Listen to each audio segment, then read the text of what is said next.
ഇത് മാസ് മോട്ടോഴ്സിൽ നിന്നാണ്. നമ്മുടെ ഹോണ്ട യൂണിക്കോൺ വണ്ടി എൻജിൻ വർക്ക് കഴിഞ്ഞ് പോയതിന് ശേഷം അതിൻ്റെ ഫസ്റ്റ് ഓയിൽ ഫിൽട്ടർ ക്ലീനിങ്ങിനും ഓയിൽ ചേഞ്ചിനായിട്ട് വന്നതാണ് കേട്ടോ. ഇപ്പം നിലവിൽ ഫിൽട്ടർ നമ്മൾ അഴിച്ച് നോക്കുമ്പോൾ അങ്ങനെ കാര്യമായിട്ടുള്ള ബ്ലോക്ക് ഇല്ല. പക്ഷേ എങ്കിൽ കൂടി നമുക്ക് ഫിൽട്ടർ ക്ലീനിങ് കമ്പൽസറി ആയതുകൊണ്ട് നമ്മൾ കൂട്ടത്തിൽ അത് ചെയ്യുന്നുണ്ട്.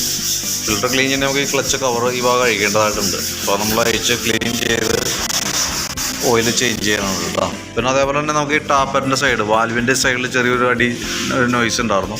അപ്പോൾ അത് ക്ലിയർ ചെയ്യുന്നുണ്ട്. അയച്ചിട്ട് നമുക്ക് അതിൻ്റെ ക്ലിയറൻസ് കറക്റ്റായി ഗേജിൽ വെച്ചിട്ട് അത് റെഡിയാക്കി വിടുന്നുണ്ട്.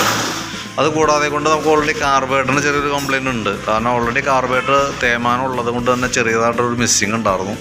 അത് കൂടാതെ കൊണ്ട് കാർബേറ്ററിന് ഓവർഫ്ലോ കംപ്ലയിൻ്റ് ആയിരുന്നു മെയിനായിട്ട്. നമ്മളിപ്പോൾ ക്ലീൻ ചെയ്ത് കയറ്റുമ്പോൾ ഓവർഫ്ലോൻ്റെ പ്രശ്നം കാണിക്കുന്നുണ്ടായിരുന്നു. അപ്പോൾ ഓൾറെഡി അത് ലെയ്ത്തിലേക്ക് അയച്ച് നമ്മളത് സീറ്റിങ് ചെയ്ത് റെഡിയാക്കിയിട്ടുണ്ട്. 100% സക്സസ് ഒന്നും പറയാൻ പറ്റില്ല.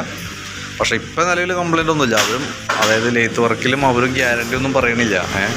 ഒരു പരീക്ഷണം എന്നുള്ള രീതിയിൽ ചെയ്തേക്കണതാണ്. അപ്പോൾ അത് ക്ലിയർ ആയിട്ടുണ്ട്. നിലവിലിപ്പോൾ പ്രശ്നമൊന്നുമില്ല. ബൈ ചാൻസ് നമ്മൾ സാധാരണ വർക്കുകൾ ചെയ്യണ പോലെ ഒരു ഗ്യാരണ്ടി പറയാൻ പറ്റുന്ന വർക്കല്ല കാർബേറ്ററിൻ്റെ ഓവർഫ്ലോൻ്റെ കംപ്ലയിൻറ്റ് കേട്ടോ.